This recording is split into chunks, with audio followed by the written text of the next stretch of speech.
Welcome to a very late edition of the Friday Orbit here at Rocket Launch Sports Picks. My name's Jonathan. Real pleasure to come to you live today, a little later than usual. The games do start in about 3.5 hours. I like to get it done in the morning. Today was not a normal day, but I'm so happy to be here. So happy to say that for the first time in the 10 days of Rocket Launch Sports Picks, I was able to get 3 picks right. Went 3 for 5 yesterday. The ones I missed were both in the same game at Fenway Park, the Phillies and the Red Sox. But everything else was just spot on. We're going to break them down and then go into big playoff action in NBA basketball. So keep in mind, baseball fans, we're not going to be coming live today with baseball, probably not till Sunday. Basketball is going to be a key focus coming up. Also going to bring you some Premier League soccer tomorrow. Before we get to that, kind of look at some trends here. 50% of the last 3 days. It was quite the slump in the previous 4 days. You can clearly see through this turnaround. You just got to go with the ebbs and flows in life. Gonna keep on doing it. Let's get into the baseball picks. Chris Sale had a great outing against the Braves yesterday. His team couldn't really support him with too many runs. The Cubs did win 2-0. Cubs are having an absolutely incredible season in that very stacked NL Central. But the Braves are in a commanding lead here in the NL East. Unbelievably, the Nationals are actually competing with the Phillies. They got the same record 1.5 months into the season. The Mets are your bottom dweller. They are 7-3 in their last 10 games. We got to keep in mind, the Mets had a terrible start. They had a 12-game losing streak. Let's see what these New York Mets are going to be able to do here. But Chris Sale, tremendous outing, 6 innings, 5 hits, 8 strikeouts, and 2 walks. On to Landon Roop. Again, not sure if I'm saying that right. I'm going to do my best, but he did have his first 5 innings of 2 earned run baseball. He kept his team in the game. It was 2-2 through 5. LA was able to really get away with this in the 6th. They retake the lead in the division against the San Diego Padres. They're both 5-5 in their last 10. Even San Fran is 5-5 in their last 10. Arizona hanging in there close to 500, 5 games out. We'll see what that implies for the wild card. But Landon Roop, same thing. He was just all right until he wasn't. And that's just what you expect out of a number 3, number 4 pitcher, especially against the Los Angeles Dodgers. That is what we broke down.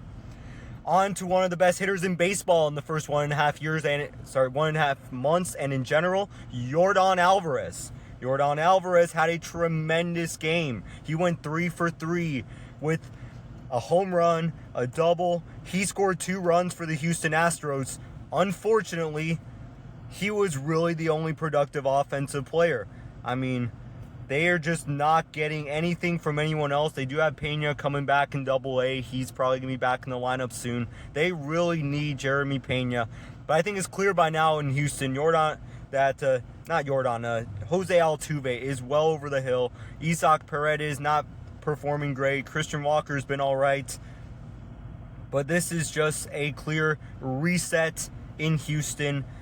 Pitching staff, not there either. But wasn't there today, or yesterday, excuse me. Houston is just not bound to be the team that they've been from 2016 to 2024. Trey Turner predicted to go over 1.5 hits. He went 1 for 5.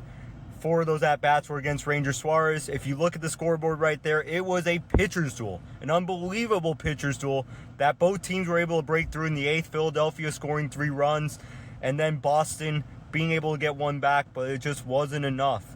And we had the NL East standings already. Don't need to go through that. But Luzardo, alongside Ranger Suarez, 2 incredible lefties were dueling in Boston. Then we got Wilyer Abreu. Wilyer Abreu is a Boston Red Sox hitter from Venezuela. He was bound to go less than 1.5 total bases. That did not happen. He was able to rack up 2 hits. He went 2 for 4. He had an RBI in the game. He was among, kind of like Yordan Alvarez, the only productive player for Boston. And you look at the standings, Boston is still dwelling in last alongside the defending American League champions. Tampa Bay continues to be on a torrid pace. They're still in the lead in the division. Baltimore, it's going to be a very unpredictable story with them. We'll have to see if they're going to trend upward or downward this summer. Big summer for Baltimore, big summer for Tampa, and honestly, big summer for Toronto because they're the defending American League champions. They're not playing well. They're really going to have to find their offense, make adjustments. Vlad Guerrero's off to a terrible start. Pitching staff's been okay, but still not pitching the way they could. Before we get on to our basketball games, 2 big Game 6s today. We need to remind y'all and our new viewers that we are partnered with Betr.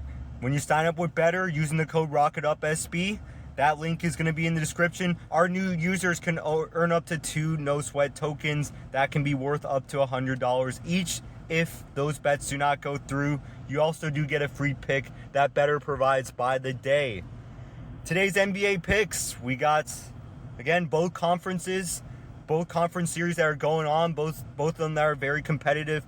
2 teams are trying to close it out. 2 teams are trying to stay alive. We got the Pistons and the Cavs first. We're going to go through those picks. Isaiah Stewart is going to be a big player off the bench for Detroit because Detroit really needs their bench. Their bench has been faltering throughout these last couple of games. This has been a big reason why they have dropped the last 3 games after taking a 2-0 lead in the first 2 games in Detroit. Here they are. They're going to have to stay alive in Cleveland, bring the series back to Detroit. Isaiah Stewart's going to have to step up with 9.5 points, rebounds, and assists. They're going to need production from him. He is bound to do it. We'll break that down. Evan Mobley, he has been relatively quiet in this series, a defensive player of the year. Still bound to go over 7.5 points, rebounds, and assists. Julian Champagnie, he has been an X factor for the Spurs. He's hit some big shots. Bound to go over 2.5 3-pointers. And last but not least, the big headliner in Minnesota, the one and only Ant-Man. They need him to perform big today to start off elimination in San Antonio, and they are bound to. And they're playing in Minnesota, not San Antonio. He's going to be at home, and they need him to start off elimination with plenty of points and rebounds. Getting into the picks here, Isaiah Stewart. He's been up and down for Detroit. You can see the charts here, the basic charts, the foundations. He has gone over 9.5 points, rebounds, and assists in 4 of his last 10. He was able to do it in that last game in Detroit. You can see those previous games, not so much. So game 1, he was able to do it. If you look at the end of the regular season, that paints a little bit of a better picture. He was able to do it in 55% or 11 of his last 20 games, including plenty of those coming in the end of the regular season, and also in their first round series. Then looking at the head-to-head against Cleveland, he does it more than half the time against Cleveland. That is going to be a key factor, even though he did not do it in games 2, 3, and 4 in the series. Bickerstaff knows that he's going to really need his bench in key times, in key minutes in Game 6. And even if they have a significant lead, they're going to need to keep their starters rested for the Game 7. Isaiah Stewart's going to have to be a big part of that. Look at his regular season. He did it in 73% of the regular season games.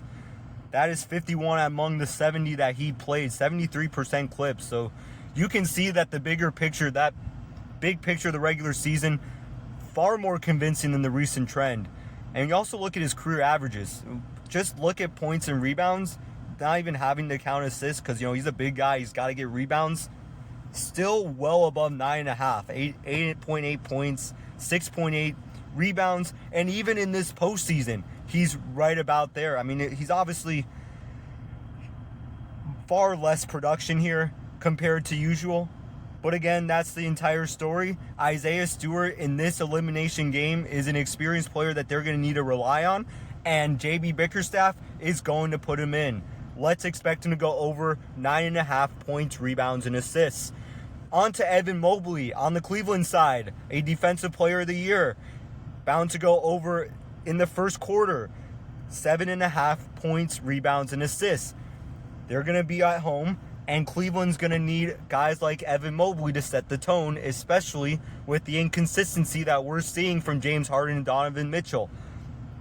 You can see that he's done it in 7 of his last 20. 7 of his last 20. I know I put that chart up twice. And also 6 out of 13 against Detroit. You can see more of them. This does date back to 2025, the regular season, and also throughout the series. But you can see he does pretty well against the Detroit Pistons. Looking at the entire season, he's done it 47% of the time. but 57% of the time in the 2024-2025 season. So looking at this again, Evan Mobley is someone who consistently, throughout his recent career, even lately, I mean, not as consistently lately as in the previous season, but still somebody who consistently gets off to good starts for the Cleveland Cavaliers. Look at his first quarter average. They combined to 8.2, 4.8 points, 2.4 rebounds, and just under 1 assist on average. And this is in a 334 game span over the last 5 seasons.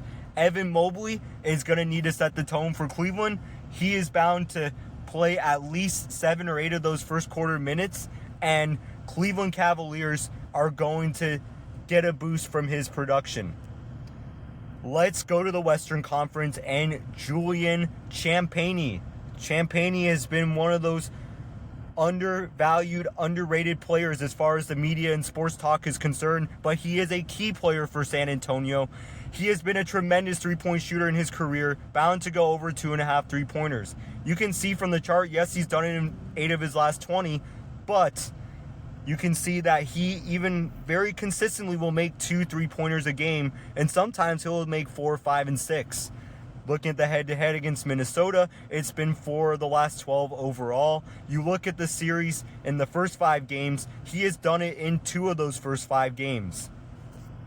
And then you're looking at what he's done on the season, 39% on the season, but that's the footnote compared to what we got here on the next page.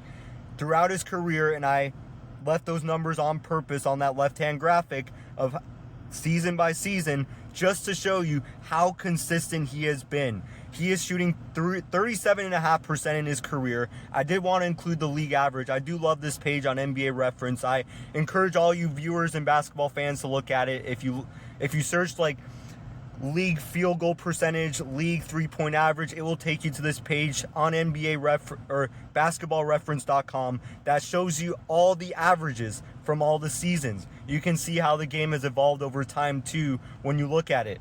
But looking at the last few years, the 3-point percentage in the NBA has been between 35 and 36%. Champagnie consistently above that. And in that same light, in that right-hand graphic, this postseason, he is hitting a staggering 45% from 3. The way Victor Wembanyama is taking the load on offense, Champagnie has been able to get some very high percentage shots here in this postseason. That is really paying off for San Antonio, and they are going to get more of that at home in Minnesota in Game 6.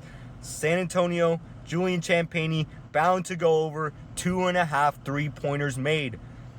But last but not least, the man on the mission, the man who wants to bring the series to San Antonio for a Game 7, Anthony Edwards. Anthony Edwards, over 34.5 points and rebounds combined. He has done that in 7 of 20 games, and also 4 out of 12 games head-to-head. You can see 4 out of 8 if you want to take out that last third of the chart on the left-hand side. He has been a great player in this series. If you look at the series right there, you look at those 5 bars to the right, he's done it in 2 of the last 5. That includes Game 3 and Game 4. So he has been able to get a grip on this defense overall. He's had great games against San Antonio. You can even see during the regular season this year, he scored 55 points against the Spurs. I mean, this guy can absolutely carve up this defense on this night. You can also see that throughout the season, he's done it on half of the occasions that he's played, just over half of those occasions. But the biggest factor is that this is an elimination game. Elimination games bring the best out of some players and not so great out of other players. But Anthony Edwards performs above his career averages in elimination games. You can see the graphics on the right-hand side, and I also stack it together on the left-hand side. He scores a couple more points, he gets a couple more rebounds, and gets 1.5 more assists on average in elimination games as he does in his career. This is a big elimination game at home. He's got the home fans behind him. San Antonio is going to come out with a vengeance, but Anthony Edwards is going to be a key player for San Antonio. For Minnesota against San Antonio. That is it for today. With that, again, we're partnered with Betr. We already talked about that. Looking out for next week, Instagram Winnable and Discord is coming to Rocket Launch Sports Picks. Also look out for news about Twitter and, X